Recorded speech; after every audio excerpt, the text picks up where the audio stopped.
జై భీమ్ చెప్పాలమ్మా. జై భీమ్ అంటే జ్ఞానం వర్ధిల్ల అని అర్థం అన్నమాట.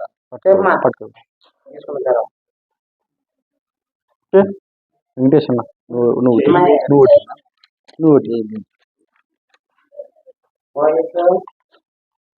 అక్కడ చెప్పాలా అక్కడ చూడన్నా. జై హింద్. జై భీమ్.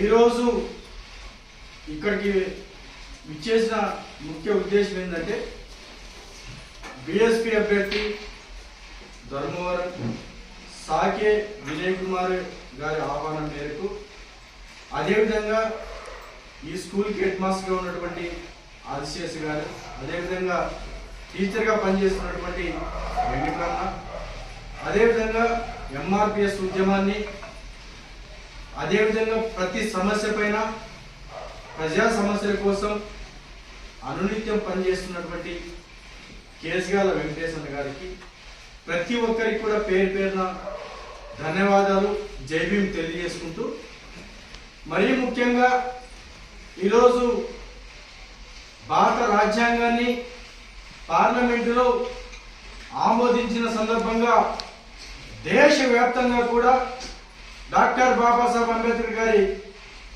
ఆయన రచించిన రాజ్యాంగం గురించి ఈరోజు చర్చించుకున్నామంటే, ఈరోజు మీరు ఇక్కడ ఉండి ఈరోజు ఈ విధంగా చిన్నపిల్లలకి మీరు కూడా చదువుకునే వెసులుబాటు కానీ, ఏదైతే ఆడపిల్లలుగా మీరు కూడా చదువుకునే వెసులుబాటు ఇచ్చినటువంటి గొప్ప మహోన్నత వ్యక్తి డాక్టర్ బాబాసాహెబ్ అంబేద్కర్ గారు. అదేవిధంగా ఈరోజు మనం ఎక్కడ చూసినా సరే ఇంత ఘనంగా జరుపుకున్నటువంటి యొక్క భారత రాజ్యాంగాన్ని ప్రతి ఒక్క ఆఫీస్లో కానీ, ప్రతి ఒక్క స్కూల్లో కానీ, ప్రతి ఒక్క సందర్భంలో కానీ, అసెంబ్లీ దగ్గర నుంచి పార్లమెంట్ వరకు, సర్పంచ్ దగ్గర నుంచి రాష్ట్రపతి వరకు ప్రతి అంశంలో కూడా ఈరోజు రాజ్యాంగం అమలవుతుందంటే కేవలం ఆ గొప్ప మహోన్నత వ్యక్తి డాక్టర్ బాబాసాహెబ్ అంబేద్కర్.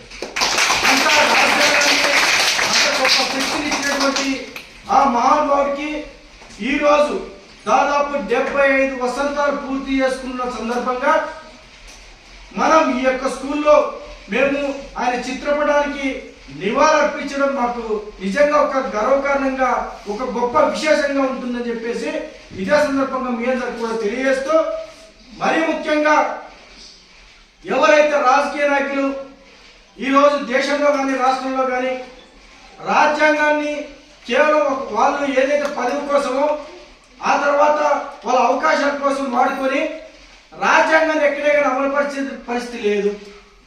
వాటిని మనమంతా కూడా అమలుపరిచే విధంగా రాజకీయ నాయకులకి చట్టం అంటే ఇది, చట్టం అంటే మా హక్కు, ఈ హక్కుల ద్వారా ఎవరైనా ప్రశ్నిస్తాం, హక్కుల ద్వారా ఎందాకైనా కొట్లాడతామని చెప్తే తప్ప అమలుపరిచే లేదు. మరీ ముఖ్యంగా ఈ దేశానికి దశ దిశ మార్చడానికి ఆ మహోన్నత వ్యక్తి డాక్టర్ బాబాసాహెబ్ అంబేద్కర్ ఒక్కరైతే, చిన్నపిల్లల దగ్గర నుంచి ఫస్ట్ క్లాస్ నుంచి దాదాపు పీజీల వరకు, లేకపోతే లాయర్ల వరకు, డాక్టర్ల వరకు తయారు చేస్తున్న వ్యవస్థ ఏదైనా ఉందంటే టీచర్ వ్యవస్థ అని చెప్పి వీరందరికీ కూడా మనస్ఫూర్తిగా మనం ధన్యవాదాలు తెలియజేయాలి. ఎందుకంటే ఎక్కడైనా ఒక సందర్భంలో ఒక మాత్రమే అవకాశం ఉంటుంది ఆ స్కూల్లో. ఈ స్కూల్లో మాత్రం ఇక్కడి నుంచి ఒక ఇంజనీర్ దగ్గర నుంచి, డాక్టర్ దగ్గర నుంచి, టీచర్ దగ్గర నుంచి ప్రతి ఒక్కరిని తయారు చేసే ఒక ఫ్యాక్టరీ ఏదైనా ఉందంటే కేవలం టీచర్ వ్యవస్థ అని చెప్పి గర్వంగా ఈరోజు చెప్పుకోదలుచుకున్నాం. ఎక్కడైనా కనిపిస్తే ఐఏఎస్ ఆఫీసర్ దగ్గర నుంచి వాళ్ళ టీచర్స్ కి నమస్కారం చేస్తూ ఉంటారు. అదే విధంగా మీరు కూడా ఈరోజు చదువులు బాగా నేర్చుకోవాలి, ఉన్నతమైన శిఖరాలకు మీరు అధిరోహించాలి. ఆ శిఖరాలను అందుకునే క్రమంలో అనేక ఆటుపోట్లు ఎదురైనప్పుడు ఇప్పటి నుంచే మీరు చిన్న పిల్లల దగ్గర నుంచే మీరు ఆ విధంగా ఏదైతే ఉద్యమాల పాట కానీ లేదా చదువుకుని నేర్పరు కానీ ప్రతి అంశంలో కూడా మీరు ఖచ్చితంగా మీరు చాకచక్యంగా వ్యవహరిస్తే తప్ప రానున్న రోజుల్లో మీరు ముందు పోయే పరిస్థితి ఉండదు. అందుకోసమే ఏదైతే ఈరోజు టీచర్లు ఏదైతే మీకు చదువు నేర్పుతున్నారో వారు చెప్పే మాటలు ప్రతి మాట కూడా రేపొద్దున మీకు పెరిగే కొద్ది కూడా మీకు మంచి మంచి ఆ మాటలే గుర్తుకు రావాలి. ఆ గుర్తుకు వచ్చే విధంగా ఈరోజు టీచర్లు నిలబడుతున్నారంటే మీ అందరికీ ఒక అదృష్టంగా భావించాలి.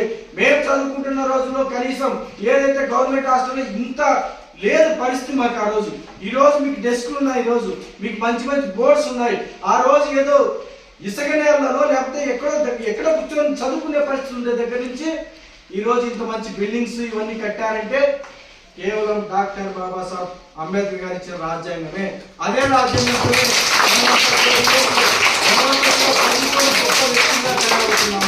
అందువల్ల పిల్లలైన మీకు మేము ఎక్కువ చెప్పదలుచుకోలేదు కానీ డాక్టర్ బాబాసాహెబ్ అంబేద్కర్ గారి గురించి మీరు ప్రతిరోజు మీరు చదువుకుంటే మీకు స్కూల్కి వెళితే లేదంటే గుడికి వెళితే అని 2 అంశాలు తీసుకుంటే, గుడికి వెళితే దేవుడు కనిపిస్తాడో లేదో ఎవరికి తెలియదు. మీరేదైతే ఆయన ఇచ్చిన రాజ్యాంగాన్ని చదివితే మాత్రం అంతకంటే గొప్ప స్థాయిలో దేవుడు ఇచ్చిన గొప్ప వరం కంటే అదొక గొప్ప వరంగా భారత రాజ్యాంగం ఉంటుందని చెప్పి మీ అందరికి కూడా మేము తెలియజేస్తా ఉన్న పిల్లలందరికీ. అందుకోసం ప్రతి ఒక్కరూ ఆయన రాసిన రాజ్యాంగం ఏంది, ఆయన దేనికోసం రాశారు, పిల్లలు చదువులు ఏ విధంగా ఉండాలి, మహిళల చదువులు ఏ విధంగా ఉండాలి, పెద్ద అయిన తర్వాత ఏ విధంగా చట్టాలు పనిచేయాలి, ఈ రోజు ఉన్నటువంటి స్టేషన్లు ఏ విధంగా పనిచేయాలి, ప్రతి అంశాన్ని కూడా డాక్టర్ బాబాసాహెబ్ అంబేద్కర్ గారు రాజ్యాంగంలో అమలు పరిచారు. వీటిని తప్పకుండా ప్రతి ఒక్కరు మీరు చదవాలని చెప్పేసి నా పర్సనల్గా నా యొక్క విజ్ఞప్తి. అదేవిధంగా ఇక్కడ ఉన్న టీచర్లు కానీ హెడ్ మాస్టర్ కానీ ఒకటే తెలియజేస్తారు, ప్రతిరోజు మార్నింగ్ ఏదైతే ప్రేయర్ చేస్తారో ఆ ప్రేయర్ చేసే క్రమంలో భారత రాజ్యాంగం గురించి 2 వర్డ్స్ ప్రతిరోజు కూడా ఆ పిల్లలు చెప్పే విధంగా మీరంతా కూడా కృషి చేయాలని చెప్పేసి మీకు విజ్ఞప్తి చేస్తా ఉన్నాను. ఎందుకంటే రాజ్యాంగం గురించి తెలుసుకుంటే ఎంతో మంది పైకి వెళ్ళే అవకాశం. ఈరోజు చూస్తా ఉన్నాం, చాలా మంది తహసీల్దార్ ఆఫీస్ కానీ ఆర్టీఓ ఆఫీస్ కానీ కలెక్టర్ ఆఫీస్ చుట్టూ తిరుగుతూ ఉంటారు. వాళ్ళకి చట్టం తెలియదు, రాజ్యాంగం తెలియదు, హక్కులు తెలియదు, విధులు తెలియదు. ఈ విధంగా తెలియకపోవడం వల్ల రోజు తిరుగుతారు తప్ప ఎవరిని ప్రశ్నించాలి, ఏం చేయాలనే విషయం తెలియదు. కాబట్టి ఇప్పటి నుంచే వీళ్ళు అలవాటు పరుచుకుంటే రేపు పొద్దున ఏదైనా హక్కుల కోసమైనా సరే, చదువుల కోసమైనా సరే, ఉద్యోగాల కోసమైనా సరే ఏం చేయాలో తెలుస్తుంది. కాబట్టి మీరంతా కూడా మనస్ఫూర్తిగా మిమ్మల్ని అందరూ కూడా చిన్నపిల్లలను ప్రతి దీవిస్తా ఉన్నాం. మీరు మంచి భవిష్యత్తులో మంచి పొజిషన్కి రావాలి, అదేవిధంగా మంచి ఉన్నతమైన ఉద్యోగాలకి మీరు చేరుకోవాలని చెప్పేసి మనస్ఫూర్తిగా ఎస్సీ జన సంఘం తరఫున, అదేవిధంగా ఎంఆర్పిఎస్ తరఫున, బిఎస్పి తరఫున ఇక్కడ చేసిన ప్రతి ఒక్కరి తరఫున పేరు పేరున ధన్యవాదాలు తెలియజేసుకుంటూ జై భీమ్, జై హింద్.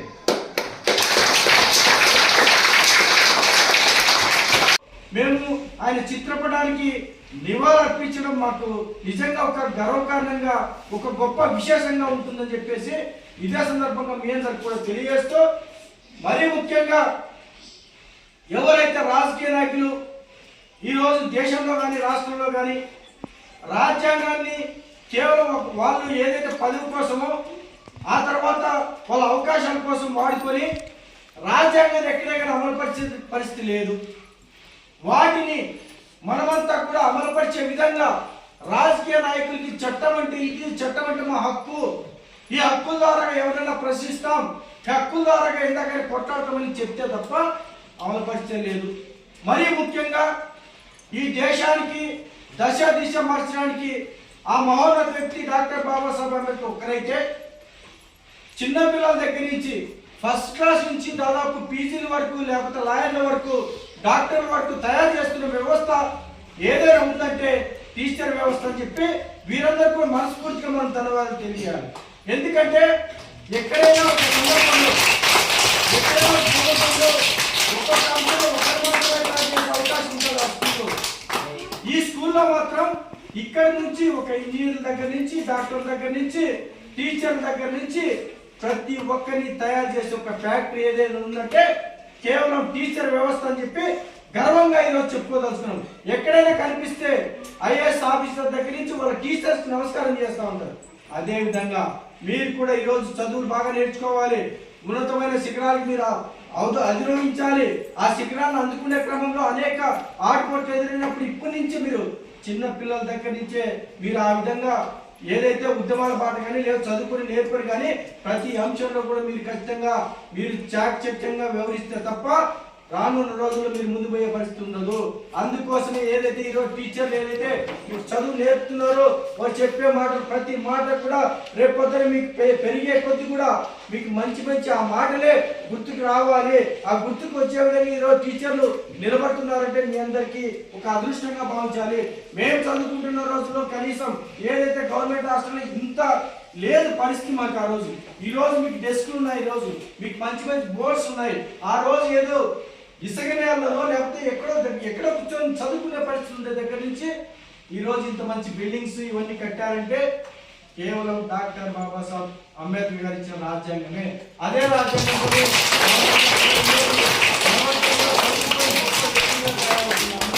అందువల్ల పిల్లలైన మీరు మీకు మేము ఎక్కువ చెప్పదలుచుకోలేదు కానీ డాక్టర్ బాబాసాహెబ్ అంబేద్కర్ గారి గురించి మీరు ప్రతిరోజు మీరు చదువుకుంటే మీకు స్కూల్కి వెళితే లేదంటే గుడికి వెళితే అని రెండు అంశాలు తీసుకుంటే గుడికి వెళితే దేవుడు కనిపిస్తాడో లేదో ఎవరికి తెలియదు.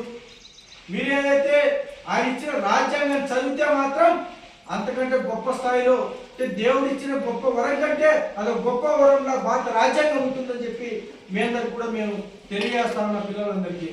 అందుకోసం ప్రతి ఒక్కరూ ఆయన రాసిన రాజ్యాంగం ఏంది, ఆయన దేనికోసం రాశారు, పిల్లలు చదువులు ఏ విధంగా ఉండాలి, మహిళ చదువులు ఏ విధంగా ఉండాలి, పెద్ద అయిన తర్వాత ఏ విధంగా చట్టాలు పనిచేయాలి, ఈ రోజునటువంటి స్టేషన్లు ఏ విధంగా పనిచేయాలి, ప్రతి అంశాన్ని కూడా డాక్టర్ బాబాసాహెబ్ అంబేద్కర్ గారు రాజ్యాంగంలో అమలు పరిచారు. వీటిని తప్పకుండా ప్రతి ఒక్కరు మీరు చదవాలని చెప్పేసి నా పర్సనల్గా నా యొక్క విజ్ఞప్తి.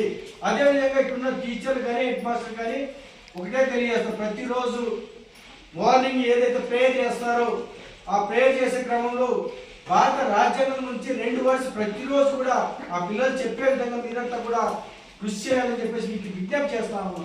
ఎందుకంటే రాజ్యాంగం గురించి తెలుసుకుంటే ఎంతో మంది పైకి వెళ్ళే అవకాశం ఉంది.